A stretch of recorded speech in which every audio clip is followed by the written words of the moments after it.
Hey everybody, I'm a little late today on going live for my Monday weekly wisdom. It's awesome to have you guys here. I'm going to give it a little time to start building. I am in the Quad Cities. I'm in Davenport, Iowa, where I own hundreds of houses. It's part of my real estate portfolio. Actually, probably about 250 houses just in this area. I pop up here, not a lot, maybe once every 6 months to check on everything that's going on. Hey, good morning, Claudia. We're letting people jump on here. I know it's a little late, so I missed my morning time, but you guys will catch it on the replay if you missed it. This is, I think, the 424th weekly wisdom. So this is, lots of years in the making every single week. So today, I'm here with Matt Larson. Matt is one of my top real estate students and a dear friend. Matt is someone that has, Matt, I'll let you tell your story in a second here, but it's really inspirational. I want Matt to share a little bit about himself because it'll inspire you. No matter where you are in your life, we all have problems, we all have obstacles, we all have things to overcome.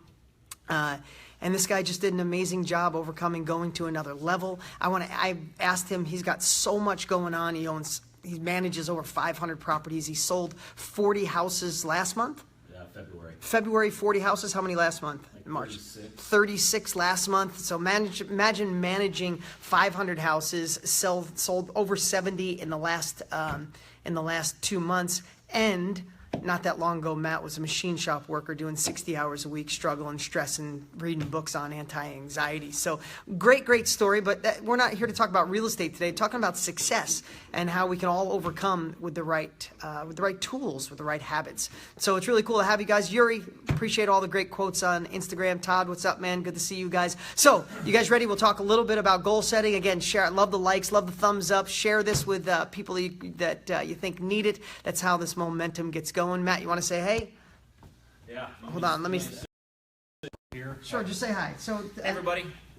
I think Dean's going to have me talk a little bit about goals today, but you wanted me to talk a little bit about my background or something. Yeah, just inspire people. So I started. I'm in real estate. I'm a real estate investor, as Dean mentioned. I started in 2005, and since then done 2,000-3,000 deals. I don't know the exact number. I lost count a long time ago.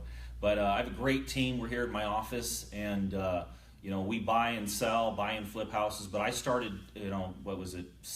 12 years ago. I worked in a machine shop, never went to college. Actually, I went to college for one semester, and they asked me not to come back. So that was the end of my college career. But I worked in a machine shop for a really long time.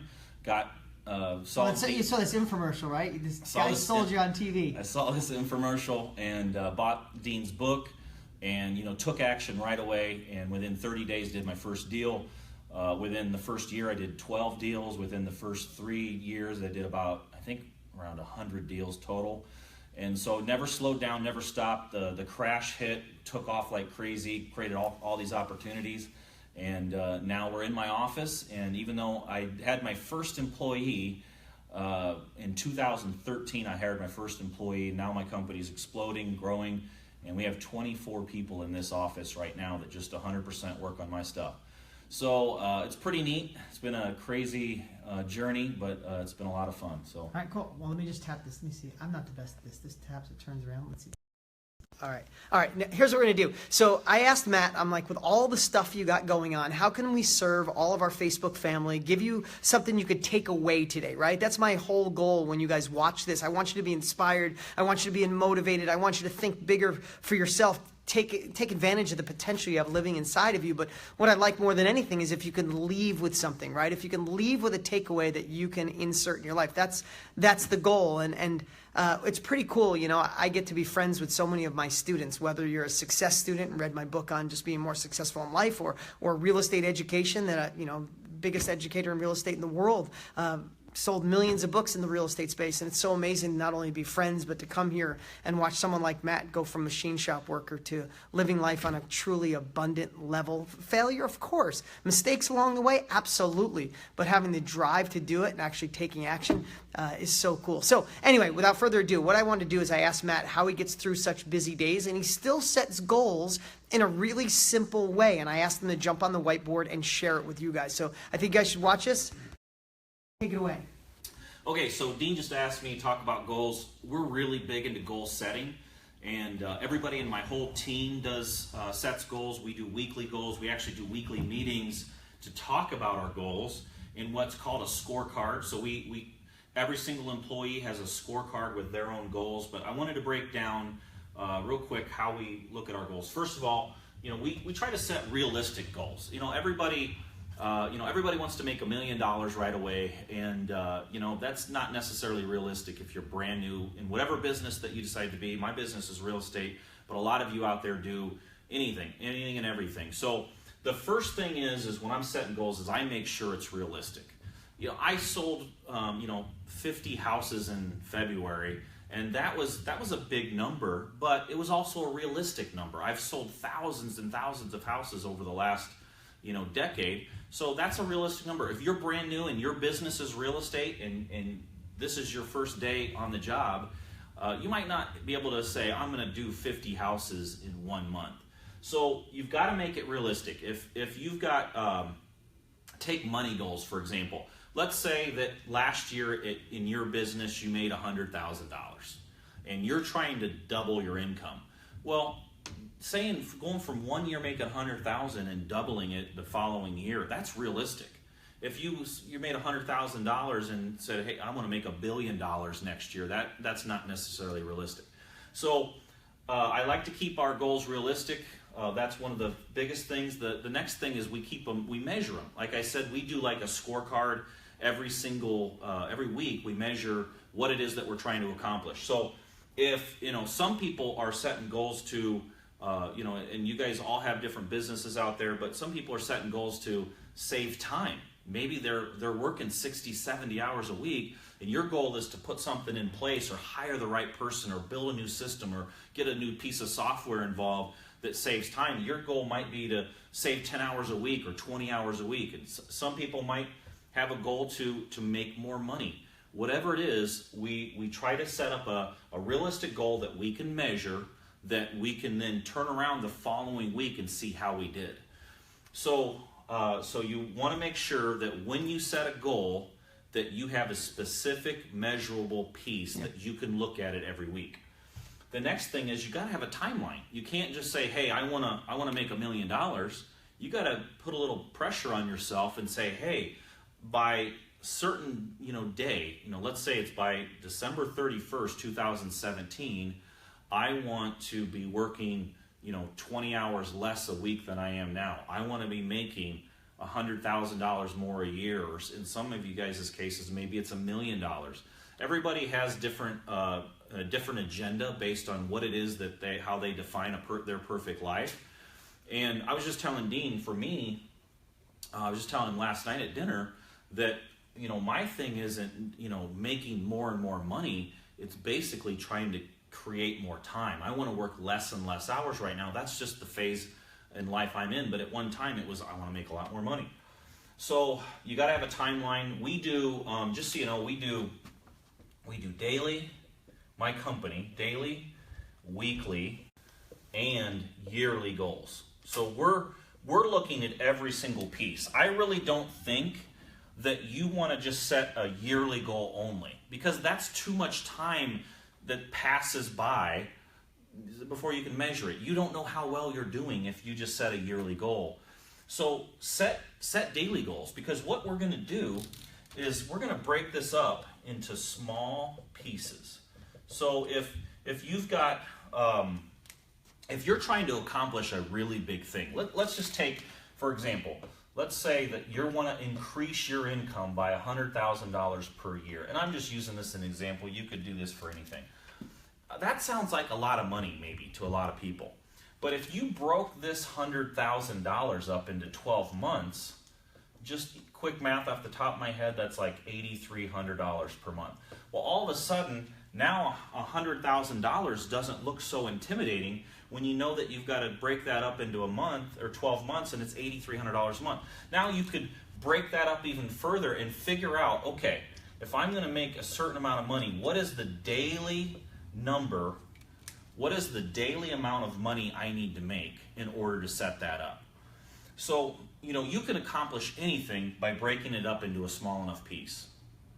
So we look at our goals daily, weekly, monthly, and yearly. We break them up into small pieces, and then all of a sudden the impossible becomes possible.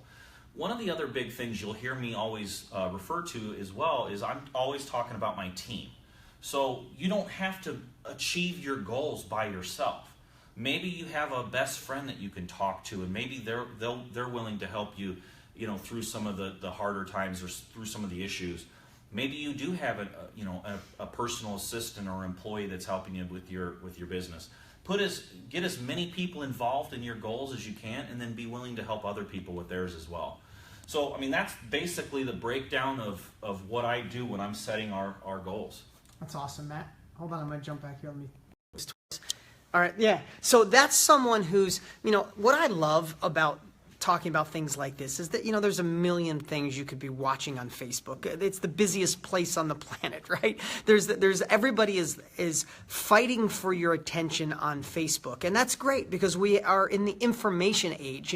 I read an article recently that we were in America, especially, no matter where you are in the world, we were in the agricultural age. What's up, Jay? Say hello. What's going on, man? We were in the agricultural age, and then we went to 1900 or so. We went into the industrial age, and now we are in the information age. And think about that. We are finally realizing the value of information. Why would we dare learn through trial and error? Why would we forge a new path when you have the opportunity to learn from people doing it and playing it at a higher level? I mean, one of the secrets to success is learn from people playing the game that you want to play at the highest level possible. And that's what the information age is all about. How awesome is it we get to just click a button, go live. Tens of thousands of people will watch this video by the end of the day and see how a guy who went from being a machine shop worker, struggling, reading books on you said you're reading anti-anxiety, anti-stress books every single day, trying to figure it out, ready to just explode, not knowing. I remember you saying, Matt, he's sitting right here. I remember Matt saying to me that you look down the line of all the machine shop workers, and there was a guy on the line that was like 70 years old, and he was making like, what, $2 an hour more than you? $2, and he remembers that anxiety of that. And Matt went from that guy, I don't know where you guys are or where you are watching this right now, but he went from that to a company that's booming to 25 employees, to helping support other families. I mean, he might employ 25 people, but they have husbands and wives and children that he helps employ. And this simple little thing today, this goal setting exercise, isn't something that you read in the back of the book or something you learn in a course. This is what I'm in his office, coming up here checking on my properties. It's what he does every single day. So Mirza, what's going on, man? It's always good to hear from you. Liberio, awesome, dude. Appreciate it. Good to have you guys here. We came on a little late today. Everybody will catch this after they come home from work. But I want you to think about how simple that is. So goals. Set realistic goals. As simple as that sounds, when's the last time you set a daily realistic goal? Have you done that today? So maybe you're watching and say, I know about goals. I heard about that before. When did you set, what about your week, your month, your quarter, your year? When's the last time you did it? New Year's? What about doing it every day? What about measurable goals? People set all these goals and expectations, what they want, but they don't put a measuring stick to it. Nothing grows without being measured. If you're not analyzing your goals, if you're not putting a measurable piece on it, you can say, well, I think I'm getting there. No, it's either yes or no. It's black or white. My friend Frank Kern talks about binary thinking. Either you're getting towards your goals or you're not. Either you're making money or you're losing money. Either you're moving towards a bigger future or you're sliding back down the mountain. When you put it in black and white, it kind of calls you out on your own shit, for lack of a better word, right? And then a timeline. Somebody says, I want to make more money. Well, what do you mean you want to make more money? By when? What are you going to do? What's the timeline? How do you know if you're succeeding or failing? That's, in today's world, everybody says scorecard. But of course, would you watch a football game if there was no score? Would you watch a basketball game if there was no score? Hell no. But why aren't you keeping score of your life? Why aren't you deciding if you're winning this game, if you're winning the financial game, you're winning the success game, you're winning happiness, abundance, health? If you don't score it, then you're just, playing a game like you're in minor league where the last time they played baseball without scoring was a minor league. Do you want to play in the minor leagues? You want to play in life in the major leagues? Keep score, create a timeline, and then break it up. Kaizen. The study of Kaizen is one step, one little piece at a time. That's how do you eat an elephant? One bite at a time. How do you win or run a 1,000-mile race? One step at a time. When Japan rebuilt after World War II, they had to adapt Kaizen because everything was destroyed. They looked at everything gone. They couldn't imagine trying to rebuild Japan. But what did they do? They rebuilt it one brick at a time, one person at a time, one business at a time, and it turned into such a thriving country so fast because they adapted Kaizen. That's what Matt's talking about. Break it up into small pieces. You got a goal? Take a bite today, this moment. When you're done watching us right now, go do something towards your goal. Go send an email, call somebody, say no, say yes, look for a new job, start the company, just create the URL. If it's real estate, go make offers. If you're in the real estate business, you should be doing 3 things: marketing, making offers, and selling deals. That's what you need to be doing. All the rest of this stuff is a cost until you figure that out. Guys, that's the message today. Today was real estate because I'm here with my dear friend and someone who's just gone up, down, but crushing it. Took his life to a whole nother level, employs lots of people, has got a great business here. If you guys like this message, more of the tactical pieces, share this, like it. Let me see the hearts go across. Let's see the share this and get it out to. Thank you so much, guys. I see them coming. I appreciate you guys. And as always, if you don't have my book, go to deansfreebook.com, deansfreebook.com. Get the hardcover of my best book ever. And every time we ship a book, I provide 22 meals through Feeding America. Yes, we are over 500,000 meals so far, on our way to hopefully 10 million because of you guys. So share this message, get that book out there, get this message out there, and we'll see you guys next week. Thanks for being here in Weekly Wisdom. Matt, any last before we go? Yeah, goals will change your life and your business. So you gotta make it a priority. Do it every day. All right. Guys, appreciate you. Thanks for being here. We'll see you soon.